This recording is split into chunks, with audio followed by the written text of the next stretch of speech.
আগামী জাতীয় সংসদ নির্বাচন ঘিরে বর্তমানে দেশের রাজনীতিতে চলছে নানা সমীকরণ ও হিসাব নিকাশ। সবচেয়ে বেশি আলোচনায় রয়েছে সংস্কার ইস্যু।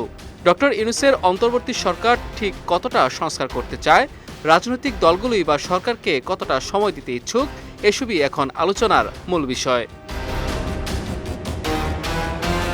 তবে দেশের অন্যতম প্রধান রাজনৈতিক দল বিএনপিকে সংস্কার বিরোধী বলে আখ্যা দেয়াকে দলটি দেখছে একটি মহলের পরিকল্পিত অপপ্রচার হিসেবে। গতকাল গুলশান কার্যালয়ে আয়োজিত এক সংবাদ সম্মেলনে এমনটি দাবি করেন দলটির মহাসচিব মির্জা ফখরুল ইসলাম আলমগীর।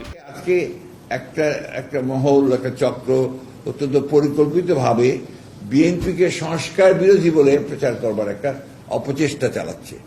তবে ওই ব্যক্তি বা গোষ্ঠী কারা তা প্রকাশ করেননি মির্জা ফখরুল। কিন্তু বিএনপি মহাসচিবের বক্তব্যটি এমন সময় সামনে এলো যখন সংস্কার প্রশ্নে জাতীয় ঐকমত্য কমিশনে চূড়ান্ত আলোচনার পর্যায়ে আছে। এদিকে গত ৩০ জুন এনসিপির সদস্য সচিব আক্তার হোসেন অভিযোগ করেছিলেন, মৌলিক সংস্কারের জায়গা বিএনপি ও তাদের সমমনা কয়েকটি দলের কারণে আটকে আছে।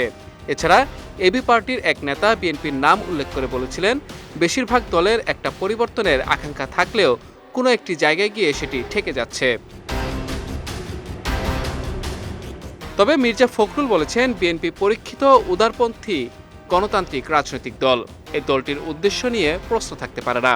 সংস্কার নিয়ে বিএনপিকে দোষারোপের সঙ্গে নির্বাচনকে বিলম্বিত করার কোনো চেষ্টা আছে বলে বিএনপি মনে করে কিনা এমন প্রশ্নে ফখরুল বলেন, যারা নির্বাচন বিলম্বিত করতে চায় তারা গণতন্ত্রের পক্ষে নয়, জুলাই আগস্টের বিপ্লবের পক্ষের শক্তি নয়।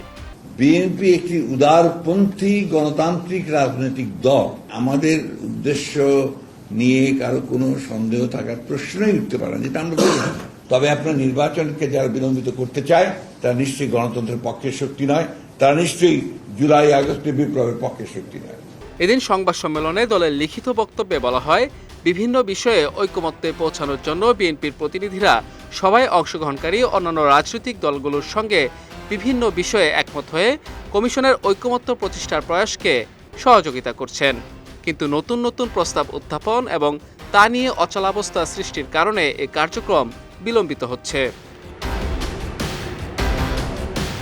অন্যদিকে জুলাই সনদ নিয়ে বিএনপির সঙ্গে অন্য কয়েকটি দলের মতবিরোধ তৈরি হয়েছে বলে ধারণা অনেকের।